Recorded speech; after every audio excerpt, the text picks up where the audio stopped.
Miss Abby? You see, living here next to a church all our lives, we've seen so many ministers come and go.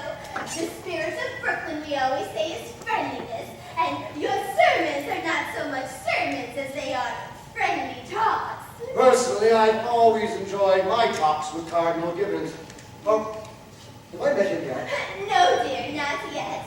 Are the biscuits good? Oh, bully, I said. Won't you have another biscuit, Dr. Hopper? No, thank you, Miss Abby. I've ruined my appetite for dinner already. And besides, I only come here to eat your biscuits so I can have some of that delightful jam. But you haven't tried the Kings. We always put a little apple in it to take the tartness out. No, thank you. Oh, we'll send you over a jar. I do hope they don't make us use that imitation flour again. What with this war trouble? It might not be very charitable of me, but I've almost come to the conclusion that this Mr. Hitler isn't a Christian. I surely wish that Europe were on another planet. Europe, sir! Why, yes, Teddy. Point your guns the other way! To the west! To the west, that's your danger! That's your enemy! It's Japan! Why, yes, of course. Not so much talk about war, Daddy. More talk about the canal. Well, let's not talk about war, dear. Won't you have another cup of tea? Oh, no, thank you, Daddy. Dr. Hopper? Oh, no, thank you, Miss Abby. I must admit that war and violence seem far removed from these surroundings. It is peaceful here, isn't it? Yes, peaceful. The virtues of a bygone age are here in this house.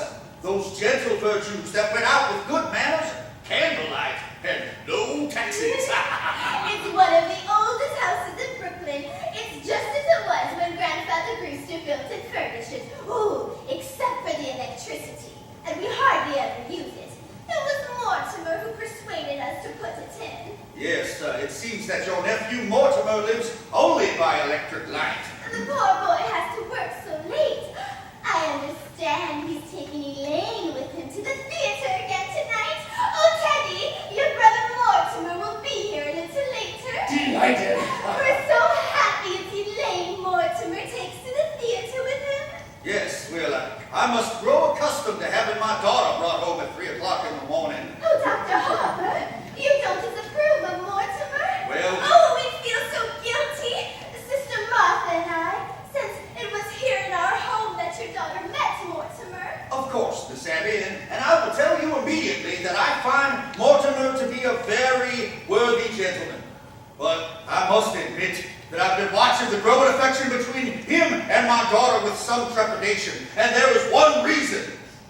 You mean his stomach, Dr. Hopper? His stomach? Oh, his dyspepsia. He's bothered with it so. No, Miss Abby, I'll be frank with you. It is because of his unfortunate connection to the theater. The theater? Oh, no, Dr. Hopper. Why, Mortimer writes for a New York newspaper. Oh, yes, I know, Miss Abby. But I also know that some theater critics get exposed to the theater and then grow some type of affection for it. Well, not Mortimer. You need have no fear of that. Why, Mortimer hates the theater. Really? Oh, yes. He writes awful things about the theater. But you can't really blame him, the poor boy. He was really happy writing about real estate, which he really knew something about. And then they just made him take this awful night position. My. Oh, but as he says, the theater can't last much longer, and in the meantime, it is a living. Yes, I think we give the theater another year or two, perhaps. Well, now, who do you suppose that is? Oh, no, thank you, Teddy. I'll go. Come in, Mr. Brophy. Hello, Miss Brewster. How are you, Mr. Clyde? Very well, Miss Brewster. Gentlemen, what news do you bring me? Colonel, we have nothing to report. Oh, splendid at ease, gentlemen. You know Dr. Hopper? Sure, hello, Dr. Harper. We've come for the toys for the Christmas time. Oh, yes. Yes, it's wonderful work you gentlemen are doing, fixing up those distressed toys so that the poor children may have a happier Christmas. It gives us something to do when you have to sit around the station. You get tired of playing cards, then you start thinking they're gone. The first thing you know, you shut yourself in food. Teddy, go upstairs and get that Oh, Mrs. Brophy's been quite ill, Dr. Harper. Shut up! Shut up! Shut up! your sister is just getting me some beef broth.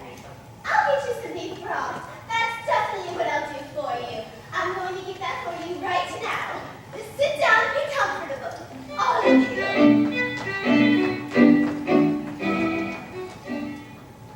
She shouldn't go through all that trouble. Listen, try to stop her or her sister from doing something nice, and for nothing, they don't even care how you vote. Yes, well, when I received my calling to Brooklyn and I moved next door, my wife wasn't well. And when she died, and for the months before, well, if I know what pure kindness and absolute generosity are, it is because I have known the Brewsters. Love! Colonel! You had promised not to do that. But I must call my cabinet to get the release for those survived. He used to do that in the middle of the night. The neighbors raised Cain with us. They're a little afraid of him anyway. Oh, he's harmless. The coolest does think he's Teddy Roosevelt. There's a lot worse people you could think he was. Damn shame. Night standing like this, hatching a cuckoo. Well, his father, the old girl's brother, some sort of a genius, wasn't he? And her father, Teddy's grandfather, seems to me I heard he was a little bit crazy too. Yeah, he was crazy like a fox. He made $1 million. Really? Right here in Brooklyn? Yeah, patent medicine. He was kind of a quack of some sort. Old Sergeant Edwards from Emerson. He used to have a clinic in the house here. He tried it out on people. Yeah, I hear he used to make some mistakes occasionally too. The department never bothered him much because he was pretty useful in autopsies sometimes, especially poison cases. Whatever he did, he left his daughters fixed for life, and thank God for that. Yes, I'm well aware of their charities. Don't know a tenth of it. When I was with the Missing Persons Bureau, I was trying to trace an old man that we never did find. You know they have a renting agency that's got this house down and its list for furnished rooms. They don't rent rooms, but you can bet that anybody who comes here looking for a room goes away with a good meal and probably a few dollars in their kid. It's just their way of digging up people to do some good to. Oh, well, now isn't this nice? Good afternoon, Mr. Brewster. How do you do, Mr. Brophy? Dr. Harper, Mr. Clyde? How are you, Mr. Booster? We dropped in for a Christmas store. Oh, yes, Teddy's Army and Navy. They wear out, but they're all packed. Oh, the colonel is upstairs after them. It seems the cabinet has to. Okay? Yes, of course. I do hope Mrs. Brophy's Oh, better. she's doing fine now. Your sister is just getting me some beef broth. Yes, we made it this morning. I just took some to a poor old man who broke ever so many bones. Oh, you're back, Martha! How is Mr. Beninsky? Well, dear, it's pretty serious, I'm afraid. The doctor was there. He's going to amputate in the morning. Can we be present? No, I asked him, but he says it's against the rules of the hospital. Ladies, you couldn't be much help, and besides, you must spare something for yourselves. Here's the broth, Mr. Brophy. Be sure it's good and hot. Yes, ma'am. This is fine. It's gonna make a lot of kids happy. All that almighty boy is nuts about soldiers. That's General Miles. I retired him. What's this? The Oregon? Hey, dear, put it back. The Oregon goes to Australia. I promise, fighting bombers. You know, it's like goes to Australia. What's the difference when a kid gets it? Bobby Evans? Is he going? We're going along, man, and thank you very much. Not at all. I must be going as well. John! John! John, the blockhouse! John! The blockhouse! The stairs are always San Juan Hill. Well, have you ever tried to convince him to be someone else? Oh, no! So happy being Teddy Roosevelt. Once, a long time ago. Remember, Martha? We thought it'd be nice if he was George Washington for a change. But he stayed under his bed for days and just wouldn't be anybody. And we'd so much rather he be Mr. Roosevelt than nobody. Well, whatever makes him happy, and more importantly, whatever makes you ladies happy. Now, if you could please have him sign these. What are they? Oh, Dr. Harper has arranged for Teddy to go to Happydale Sanitarium after we pass on. But why should Teddy sign any papers now? Well, if the good Lord should call you suddenly, perhaps Teddy wouldn't be willing to commit himself. And comfortable legal procedure. Mr. Witherspoon knows to keep these papers on file when the day comes. Mr. Witherspoon? He's the superintendent of Happy Dale. Dr. Hopper has arranged for him to stop by tomorrow or next day to meet Teddy. Yes. Well, ladies, I must be going, or Elaine will be over here looking for me. Give our love to Elaine. And Dr. Hopper, please don't think poorly of Mortimer because he's a dramatic critic. Somebody has to do those things. Good day to you, ladies. Good day. Good day. Did you just have tea? Isn't it rather late? Yes. And dinner's going to be late too. So why? Oh, Teddy! Teddy! Good news for you. You're going to Panama and take another lap to the canal. Delighted! Bully, I say, I'll get prepared for my journey at once. Stop! Stop! Stop! Oh, Abby, while I was out. Yes, dear. I didn't know when you'd be back and Dr. Hopper was coming. But all by yourself. Oh, I got along fine. Well, I'll run right downstairs and see. Oh, no, dear. There wasn't time. And I was all alone. So, Martha, just look in the window. See?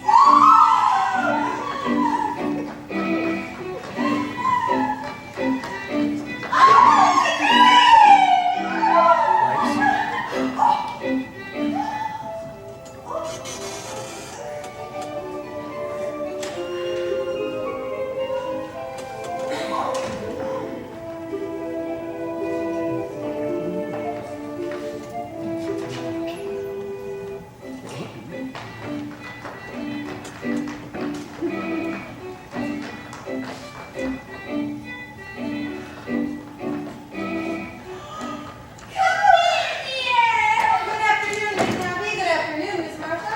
I thought Father was here. He just this minute left. Didn't you meet him? Well, no, I took the shortcut through the cemetery.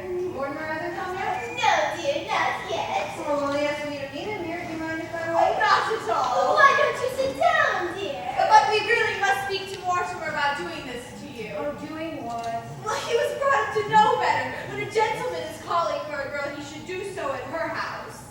Oh, yes. There's something about calling for a girl at parsonage that discourages any man who doesn't embroider. He's done this too often. We're going to speak with him. Oh, please don't. After young men, his idea of nightlife is to take me to prayer meetings.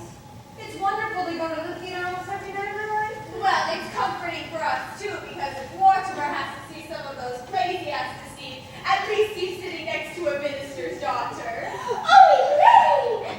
What you must think of us!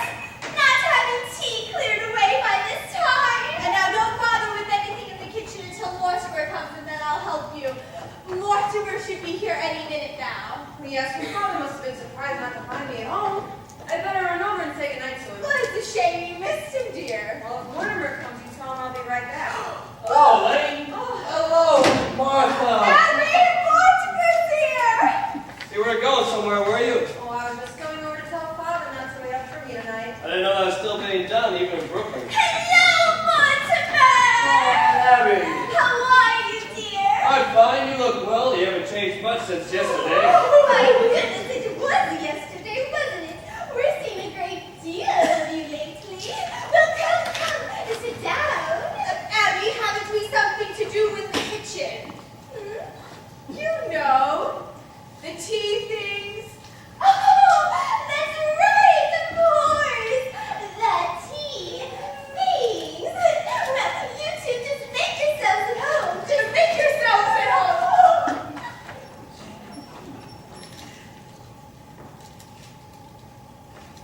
Well, Well, can't you dig in it? no, that's pretty obvious. I'd say I like a bit of inventiveness. Well, yes, that's exactly what you'd say. Do you want to have dinner after the show tonight? I just had breakfast. Ooh, well, that'll make it pretty late, won't it? No, for the little stick I was saying tonight. Well, you ought to be fair to these plays. Are these plays fair to me? I've never seen you walk out on a musical before. Darling, that musical is an opening tonight. Oh. Darling, you have to learn the rules. With a musical, there's always 4 postponements and 3 changes to the title. They like to in New Haven. That needs a lot of work. I was hoping it was a musical. Oh, you have such a light mind. Well, not a bit. Musicals somehow have a humanizing effect on you. After a serious play, we joined the proletariat in the subway, and I listened to a lecture on the drama. Oh, but after a musical, you bring me home in a taxi and you make a few passes. No, wait a minute, darling. That's a very inaccurate piece of reporting. Well, I will admit that after our first drama, you told me I had authentic beauty, which is a hell of a thing to say to a girl. But it wasn't until after our first musical you told me I had nice legs. And I have, too. Well, for a Mrs. Donna, you know a lot about life. What'd you learn? Oh, in the choir law. I would explain that to you sometime, the close connection between eroticism and religion. Religion never gets tied to choir law. I've never been able to explain it. What? I'm falling in love with a girl who lives in Brooklyn. Oh, falling in love? You're not stooping to the articulate now, are you? The only way I can regain my self-respect is to keep you in New York. Did you say keep? I come to the conclusion you're holding out for the legalities. Well, I can afford to be a good girl for quite a few years yet. And I can't wait that long. Say, where can we get married in a hurry? Say the night. I'm afraid Father will insist on officiating. Oh, God, I thought you were going to heat to make the marriage service sound pedestrian. Are you by any chance running a review on it? Sorry, darling, it's an occupational disease. I best get that play tonight a good notice. Now, don't pretend you love me that much. And, be sure to call your follow-up. Tell him not to wait up tonight. And I think tonight I better tell him to wait up for me. Our telephone windshield hosts the bands. Nevertheless. All right, everything formal and legal, but no later than next month. Oh, darling, well, I'll talk it over with Father and I'll set the date. No, let's see what's a rehearsal. There'll be a lot of other first nights in October. Well, hello, Martin. Hello, Mr. President.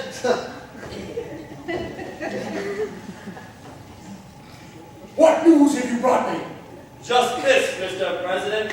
The country is squarely behind you. Yes, pretty I know. Isn't it wonderful? Wonderful, I say. Well, I must be off now. Good to see you both. Well, where are you off to, Teddy? Oh, Panama.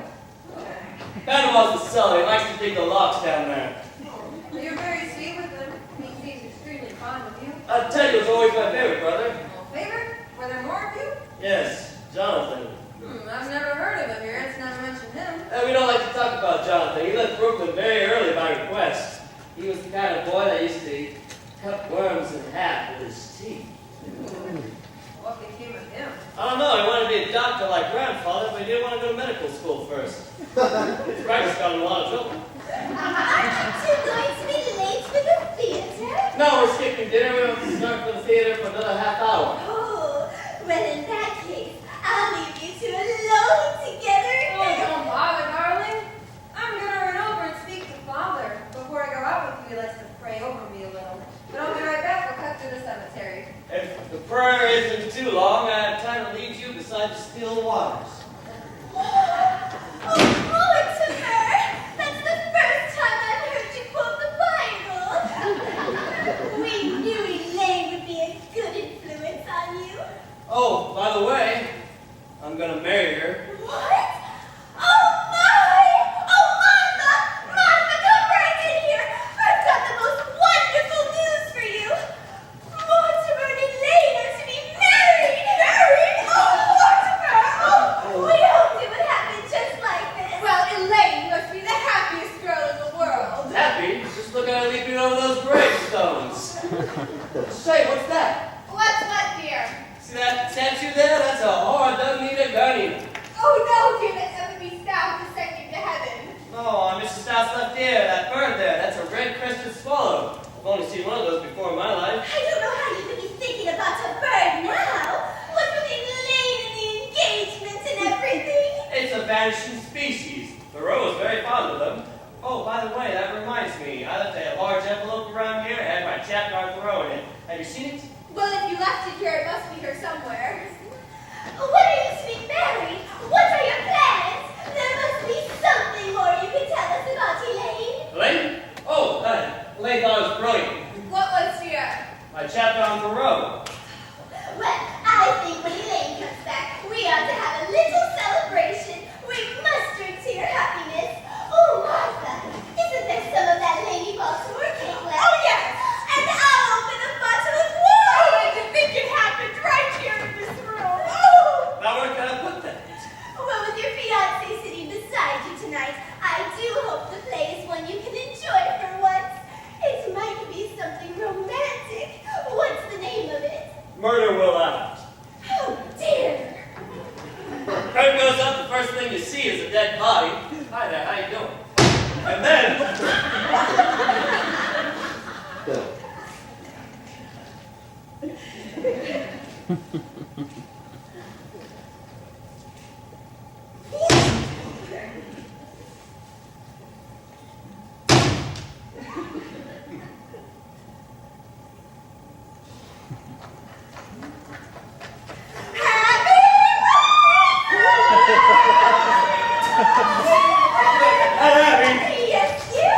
plans for Teddy to go to that sanitarium, haven't you now? Yes, dear, it's all arranged. And Dr. Harper was here today and brought the papers for Teddy to sign. Here they are. He's got to sign this minute. He's down in the basement. Get him up here. That's what Dr. Harper thinks.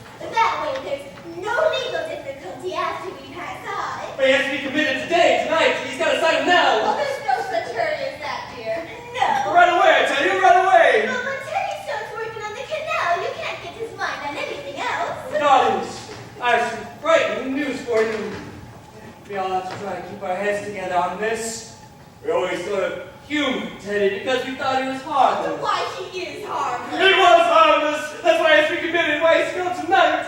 Mortimer, why have you suddenly turned against Teddy, your own brother? We gotta know sometime. Might as well be now. Teddy's killed a man. Nonsense, dear. But there's a body in the window seat. Yes, dear. We know. You know? Why, of course, dear, it has nothing to do with Teddy. Now, Mortimer, just forget about it.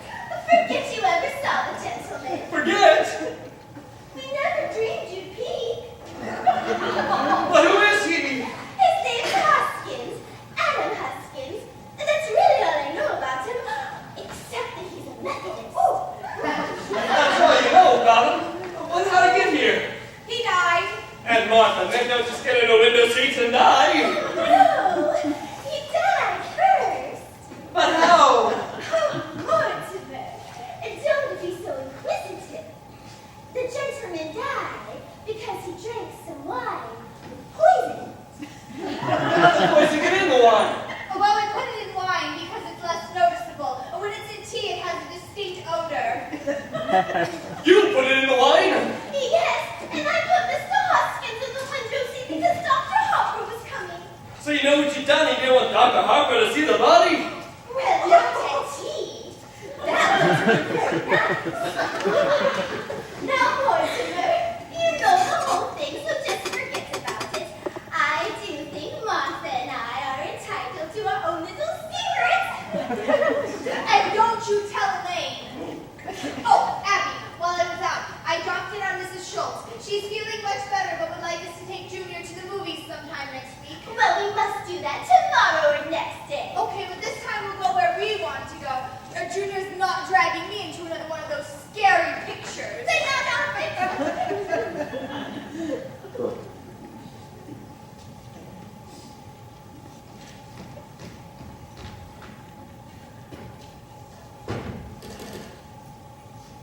City desk? Hello, Al. Do you know who this is? Yeah, that's right. Before I left, I told you where I was going. Remember what I said? I did. Oh. Well, I'm in Brooklyn. It'll take me about a half hour to get there. What time have you got? That's right. I must be here. And Abby, Martha, come in here. What are we gonna do? What are we gonna do? What are we going to do about what, dear? There's a body in there. Oh, yes, Mr. Hoskins. Well, I can't turn you over to the police, but what am I gonna do? Well, for one thing, dear, stop being so excited. And for pity's sake, stop worrying. We told you to forget the whole thing. Forget? How can I make you realize that something has to be done? Now, Mortimer, you behave yourself. You're too old to be flying off the handle like this. But Mr. Hotchkiss. Hoskins, dear. Well, whatever his name is, we just can't leave him in there. But we don't intend to, dear. No, and Teddy's down in the cellar now digging the lot. You're gonna bury Mr. Hotchkiss? Of course, dear. That's what we did with the others. You can't bury Mr. Others. The other gentleman. When you say others, you mean more than one others? Others? Yes, dear. Now, let me see. This is 11, isn't it, Abby? Oh, no, dear. This makes 12. Oh, but I think you're wrong, Abby. This is only 11. No, dear, because I remember when Mr. Hoskins first came in, it occurred to me he would make just an even dozen. Oh, but you really shouldn't count the first one. Oh, I was counting the first one, and that makes it 12. Hello?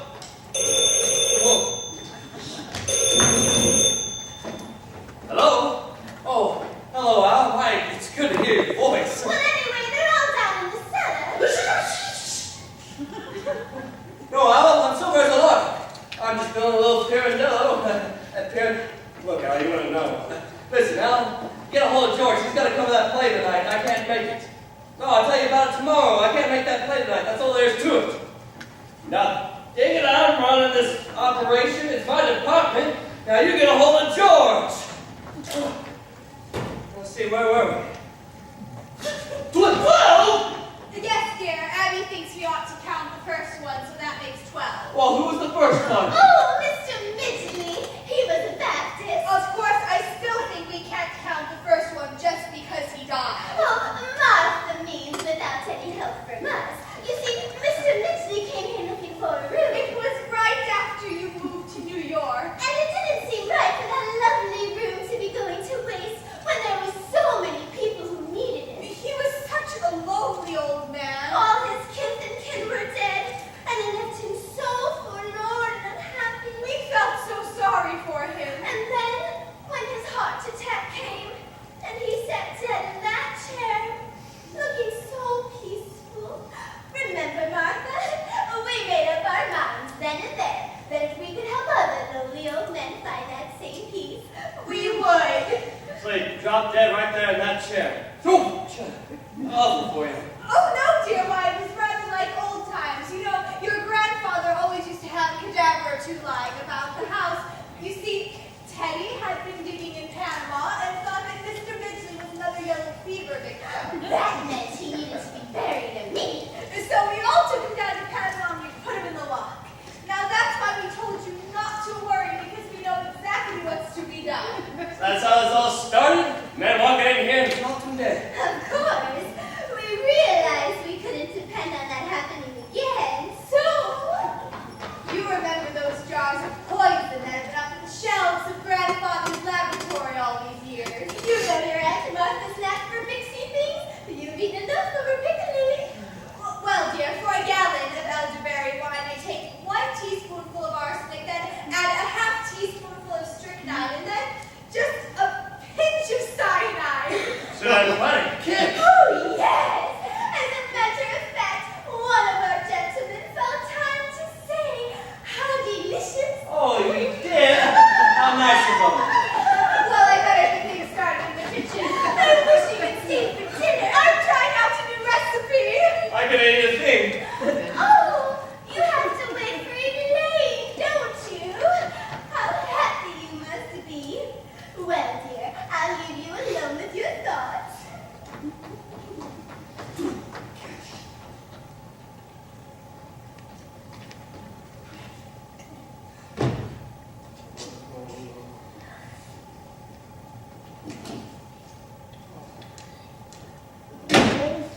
Oh, shoot! Oh, don't be cross, darling. Father could see that I was excited, and so I told him about us.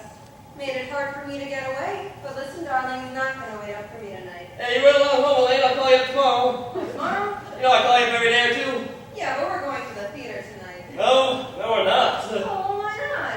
Elaine, something's come up. What, Mortimer? Oh, darling, you've lost your job. No, dear, I haven't lost my job. We're just not seeing that play tonight. Now, you run along home. I'll call you up tomorrow. Oh, but I've got to know what happened. Certainly you can tell me. No, dear, I can't. Now, you run along home. I got something to do. But if we're going to be married, Married? have you forgotten that 15 minutes ago you proposed to me? I did. Oh, well, as far as that goes, I'm sure that's still on. Now, you run along home. I'll call you up tomorrow. Listen, you can't just propose to me 1 minute and then throw me out of the house the next. Darling, I'm not throwing you out of the house.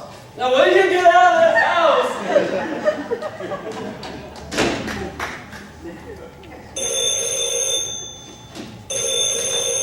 No, I won't get out of here.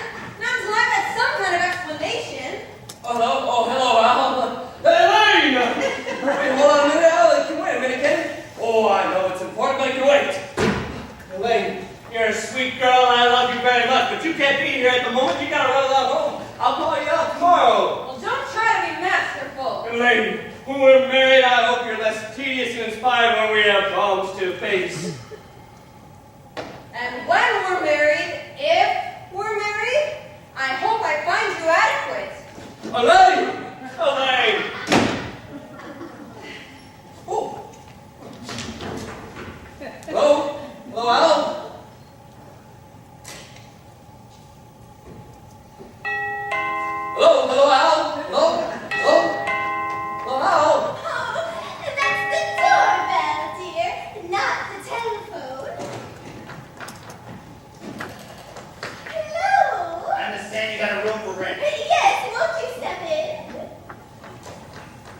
Are you the lady of the house? Yes, I'm Miss Brewster, and this is my sister, another Miss Brewster. My name's Gibbs.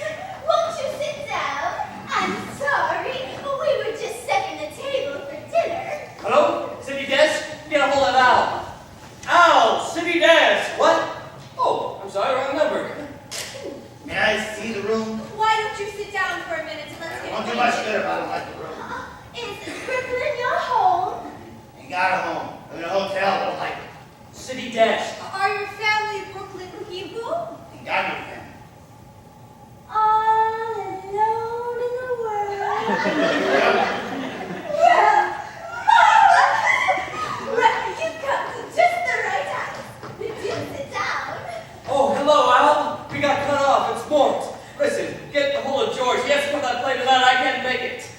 What church do you go to? There's an Episcopal church practically next door. I'm Presbyterian. Right? What's George doing in Bermuda? Certainly I told George he could go to Bermuda. It's my department, isn't it? Listen, you gotta get a hold of someone else from the office. I'll hold on. Is there always this much noise? Oh, he doesn't live with us. Hey, how about that office boy? You know, the bright one? The one we don't like. Yes, get a hold of him. See if he can make that play tonight. Find him. I'll hold on. I'd like to see the room. It's upstairs. Won't you try a glass of old wine before we head up? Never touch it. We make this ourselves. It's elderberry wine. Elderberry wine. Well, I haven't tasted elderberry wine since I was a boy. Thank you. Listen, there's gotta be some printers around. How about the one who sets my copy? You ought to know what I write.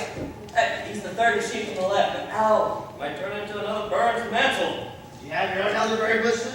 No, but the cemetery is full of them. No, I'm not drinking. I'm gonna start now. Do you serve meals? Oh, we might. But first, let's just see whether or not you'll ever have wine. Mortimer!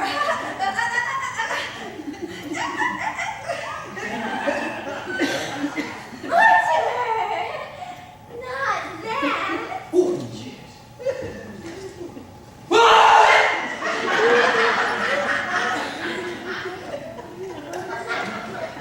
Filthy elephant!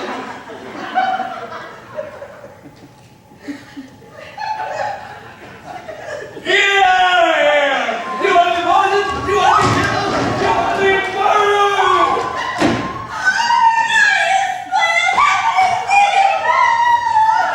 These people are crazy! They're crazy, I tell you! I don't know how to explain this to you. It's not only against the law, it's wrong. It's not a nice thing to do. People wouldn't understand. He wouldn't understand. Abby, we shouldn't have told Mortimer. What I mean is, well, this developed into a very bad habit. Mortimer, we don't try to stop you from doing what you like to do. I don't see why you need to interfere with us.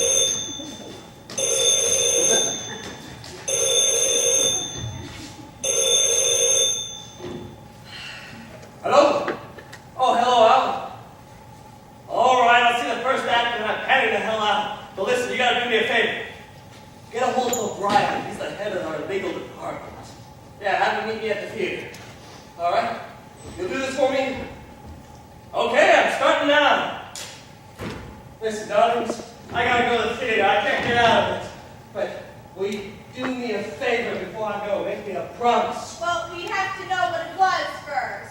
You know I love you very much, and I know you love me. Now, will you just do this one little thing for me? What do you want us to do? Don't do anything. I mean, don't do anything. Don't let anyone in this house and leave Mr. Hoskins right where he is. Why? Oh, because I need time to think. I can't think with you two sitting on Mr. Hoskins like that. Come on, Haggers. There we go. Now, I got quite a lot to think about. So, will you promise me that? Well, we were planning on holding the services before dinner. Services? Certainly! You don't think we just buried Mr. Hoskins without a full Methodist service, do you? Why, he was a Methodist. Well, you can wait till I get back. Oh, then you can join us! Yes, yes. Mortimer, you really enjoy the services, especially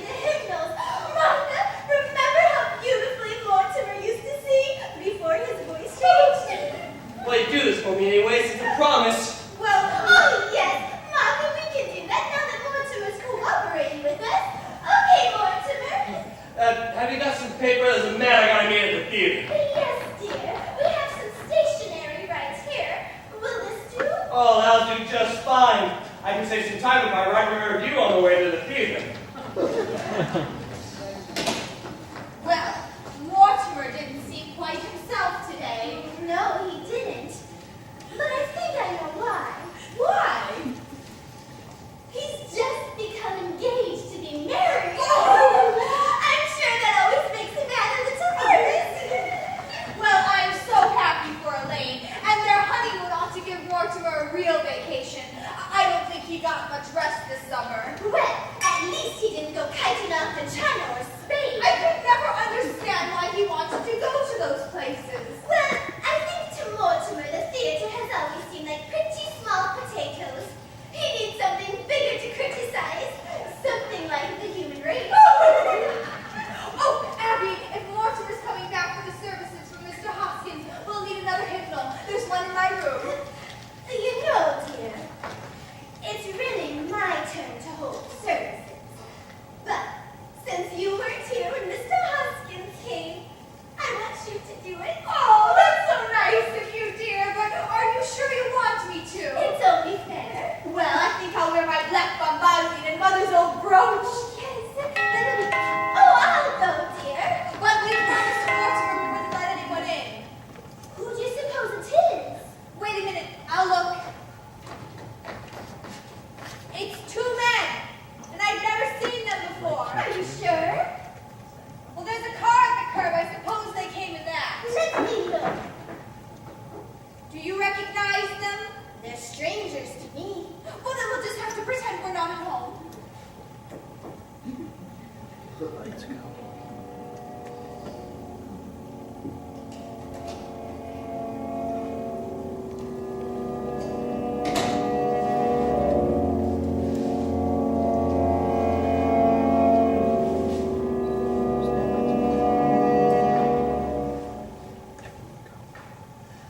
Come in, doctor. This is the home of my youth. As a boy, I couldn't wait to escape from this place, and now I'm glad to escape back into it. Yeah, Charlie, it's a fine hideout. Somebody must still live here. There's something so unmistakably Brewster about the Brewsters. I hope there's a fatted calf waiting to return to the product. Yeah, I'm hungry. Look, Charlie, drinks. As though we were expected. A good omen. Who are you? What are you doing here?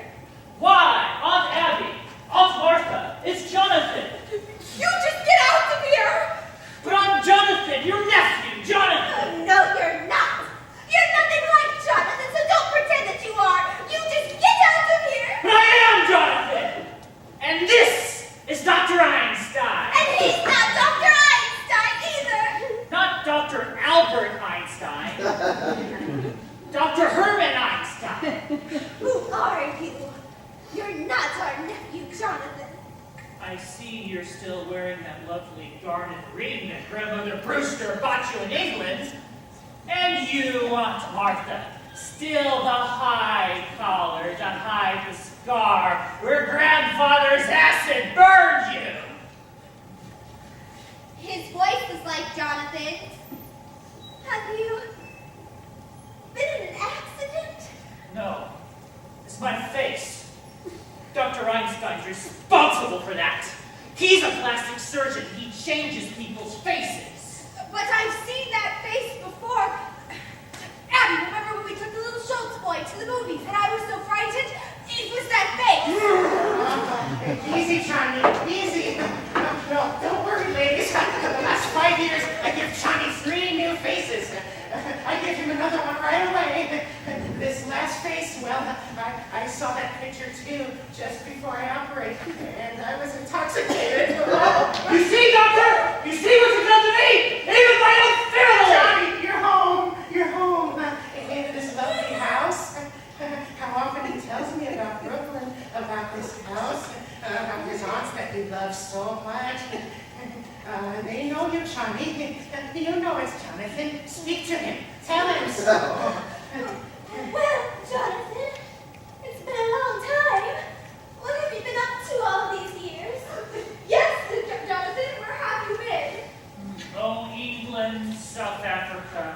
Australia. The last 5 years in Chicago, Dr. Einstein and I were in business there together. Oh, we were in Chicago for the World's Fair. Yes, we found Chicago awfully warm. Yeah, it got hot for us too. Well, it's great to be in Brooklyn again. And you, Aunt Abby, Aunt Martha, you don't look a day older. And just as I remembered you, sweet, charming, hospitable. And dear Teddy, did he get into politics? My brother, Doctor, was determined to become president. Oh, and Teddy's fine, just fine. And Mortimer's well, too. I know Mortimer. I've seen the picture at the head of his column. He evidently fulfilled his promise of his early, nasty nature. We're very fond of Mortimer. Well, Jonathan, it's wonderful to have been seeing you again. But Bless you, Aunt Martha. It's good to be home again. Well, Martha, we mustn't let what's on the stove boil over. yes, if you'll excuse us for a minute, Jonathan, unless you're in a hurry to go somewhere.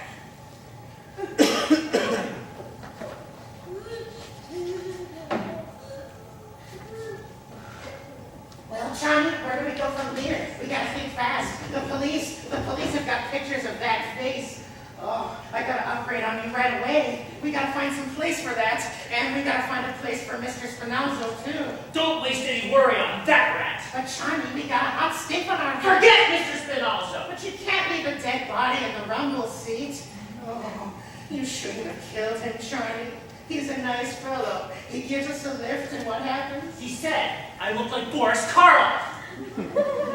That's your work, Doctor. You get this to me. Now, Johnny, we find a place somewhere. I fix you up quick. Tonight. Johnny, I'm hungry. I gotta eat first. I'm weak. Jonathan, we're really very happy that you remembered us and took the trouble to come in and say hello. But you were never very happy in this house, and we were never very happy with you in it. So, we've just come in to say goodbye. Aunt Abby, I can't say that your feeling towards me comes as a surprise. I promised Dr. Einstein that no matter how rushed we were in passing through Brooklyn, I'd bring you here for one of Aunt Martha's home-cooked dinners. I'm sorry. I'm afraid there wouldn't be enough. Abby, it's a pretty good-sized pot roast. Pot roast! I think the least we could do is... Thank you, Aunt Martha. We'll stay for dinner. Well, we'll hurry it along. Yes. Oh, Jonathan, if you want to freshen up, why don't you use the washroom at grandfather's old laboratory? Is that still there? Oh, yes, just as he left it. Well, I'll help Martha get things started since we're in such a hurry. Well, we get a meal anyway. Grandfather's laboratory. And just as it was, Doctor, the perfect operating room. Too bad we can't use it. Why, when you're finished with me, we can make a fortune here. Grandfather's laboratory, that large ward in the attic. 10 beds, Doctor, 10 beds. And Brooklyn's crying for your talents. Why work yourself up, Johnny? Anyway, for Brooklyn, I think we're here too late. We're here for dinner, aren't we? Yeah, but after dinner? Leave it to me, Doctor. I'll handle it. This house will be our headquarters for years. Oh, that would be beautiful, Johnny. This nice, quiet house. Oh, those aunts of yours. What sweet ladies. I love them already. I get the bags, yeah? Doctor, we must wait until we're invited. But you just said... We'll be invited. And if they say no? Doctor, two helpless old women.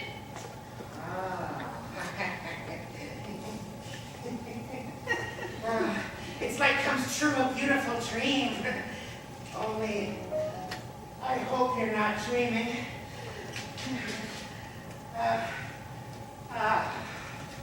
It's so peaceful. That's what makes this house so perfect. It's so peaceful.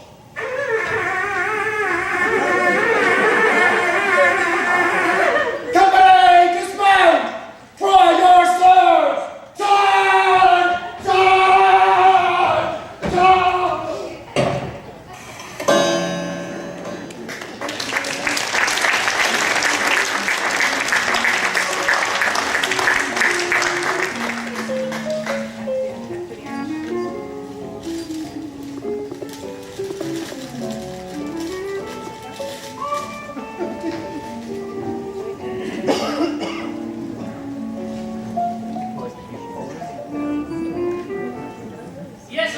those 5 years in Chicago were amongst the busiest and happiest of my life. And from Chicago, we go to South Bend, Indiana.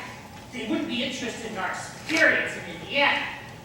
Well, Jonathan, you've led a very interesting life, I'm sure. But we really shouldn't have allowed you to talk so late. You might say that my meeting Dr. Einstein in London changed the whole course of my life. If you remember, I was in South Africa, the diamond business, then Amsterdam, the diamond market, and I wanted to go back to South Africa. And Dr. Einstein made it possible for me. A good job, Johnny. When we take off the bandages, his face looks so different. The nurse had to introduce me. I love that face. I still carry the picture with me. This looks more how you used to look. But I still wouldn't recognize you. I think we'll go back to that face, Doctor. Yeah, it's safe now. Well, Jonathan, I'm sure you want to get to... Oh, my dear aunties, I am so full of that delicious dinner, I am unable to move a muscle. Yeah, it's nice here. After all, it's really I found it! Well, I found it! What did you find, Teddy? The story of my life, my biography. General Goethals, here we are, both of us. President Roosevelt and General Goethals and Calais Cut. That's me, that's you. My, how I've changed.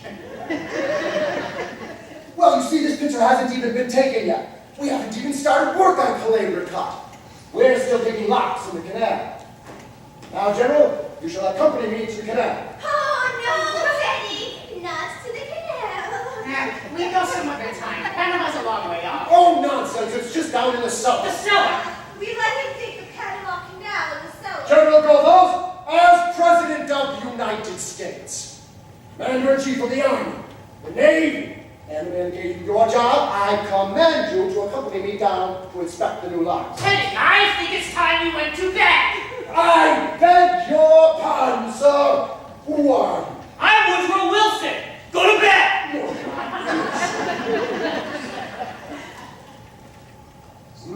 But your face is familiar. You're no one I know now. Perhaps in the future. Yes! On my hunting trip to Africa. Yes! You look like someone I'd see in a jungle. Oh, it's your brother, Jonathan, dear. He's had his face changed. Oh, that's it. You're Two-Face. And perhaps you had better get to bed. Jonathan and Dr. Einstein need to go back to their hotel. General Goethals? General Goethals, inspect the canal. All right, Mr. President, we go to Panama. Put it. Oh, almost got. It's down south, you know.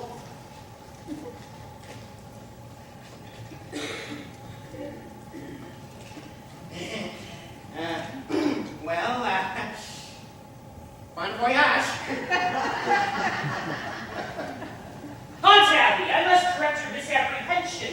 You spoke of a hotel. We have no hotel. We came directly here. Well, there's a very nice little Aunt Martha, this is my home. But Jonathan, you can't stay here. We need our room. You need them. Yes, for our lodgers. There are lodgers in this house. Not just now, but we plan to have some. Then my old room is still free. But Jonathan, there's no room for Dr. Einstein. You'll share the room with me. No, Jonathan. I'm afraid you can't stay here. Dr. Einstein and I need a place to sleep. You remember that as a boy, I would be disagreeable. It wouldn't be pleasant for any of us here. Let him stay here tonight, just for tonight. Then it's settled. Now, if you'll get my room ready. We'll be there now. We keep it ready to show our lodgers. I'm sure you and Dr. Einstein will find it quite comfortable. You have a most distinguished guest at Dr. Einstein, and I'm afraid you don't appreciate his skill, but you will. In a few weeks, you'll see me looking like a very different Jonathan. He can't operate on you here. When the doctor and I get organized, when we resume practice, I forgot to tell you, we're going to turn grandfather's laboratory into an operating room. We expect to be quite busy. Jonathan, we will not let you turn this house into a hospital. A hospital? A hospital? Oh, heavens, no!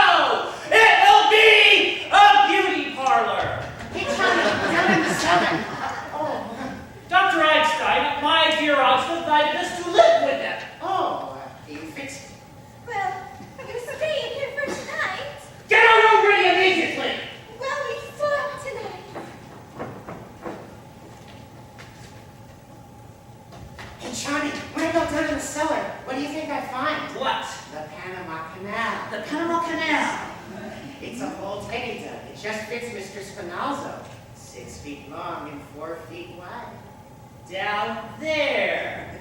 Yeah, you'd think they knew we were bringing Mr. Spinazzo along. That's hospitality. A rather good joke of my aunt, them living in a house with a body buried in the cellar. Yes.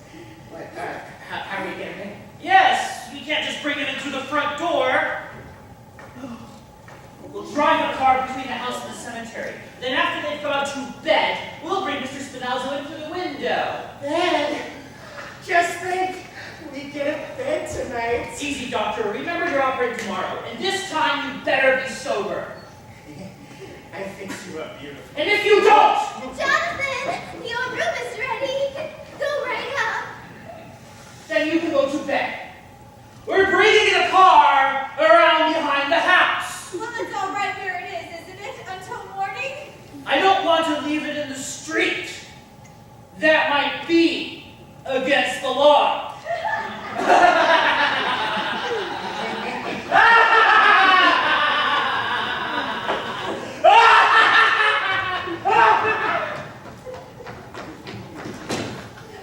Oh, Abby, what are we going to do? Well, we're not going to let them stay more than one night in this house, that's for sure. What would the neighbors think? People coming in here with one face and going out with another. Abby, what are we going to do about Mr. Hoskins? Oh, Mr. Hoskins! It can't be very comfortable for him in there. He's been so patient, the poor dear. Well, I think Teddy better get Mr. Hoskins downstairs right away. Abby, I will not invite Jonathan to the funeral services. Oh, no. We'll wait until they've gone to bed, and then we'll come down and hold the services. General Goethals was very pleased. He said the locks were exactly the right size. Oh, Teddy! Teddy! There's been another yellow fever victim. Oh, my. The general will be shocked. Then we mustn't tell him about it. That's his department. Oh, no, Teddy. We mustn't tell him. It'll just spoil his visit. I'm sorry, Aunt Abby. Army regulations state that as general he must be told. I must tell him I have no other choice. Oh, no, Teddy. We must keep it a secret. Yes. Secret. A state secret? Yes, a state secret. A promise? Oh, promise, of course I promise. President of the United States, cross my heart, what did I? But how exactly are we going to keep it a state secret? Well, Teddy, when I turn out the lights, when it's all dark, you come up and bring the poor man down to Patton. Now run along. You may announce that the President of the United States will say a few words. Oh, by the way, where is the poor devil? Oh, he's in the window seat. Oh, my. We've never had yellow fever there before. Must be spreading.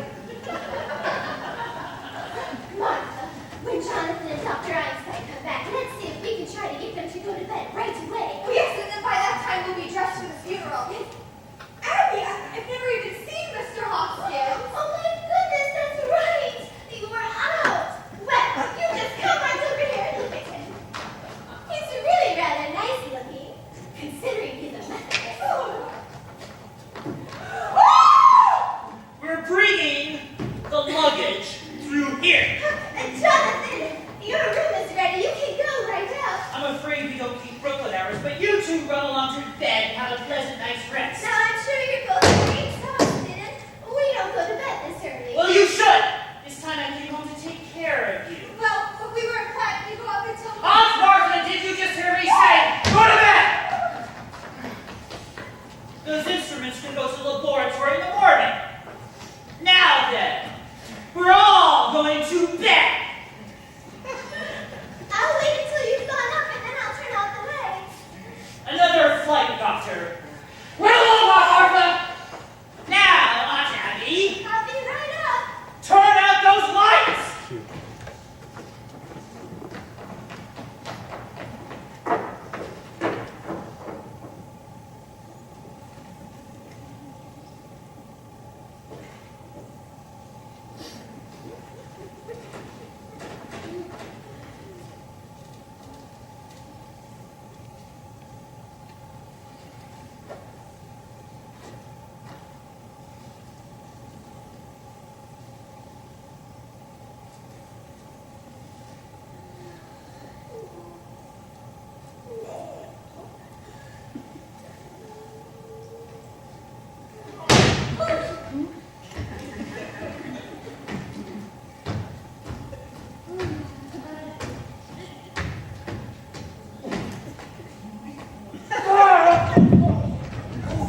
window. You go around and bring him through. Oh, no, he's too heavy for me. You go outside and push.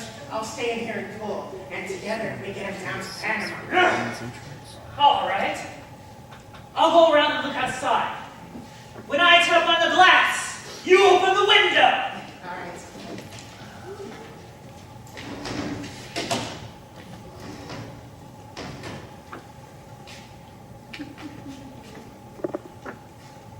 Don't chase it. Here it is. Oh, okay. Ready when you are, Johnny. All right. Alley-oop. Oh, wait. No, hold on. No, I think you lost a leg somewhere. Sorry, Johnny. That was me. I slipped. Be more careful. Oh, well, his shoe came off. Someone at the door. Go quick. I'm right here. Go quick.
So it is going to be a private funeral.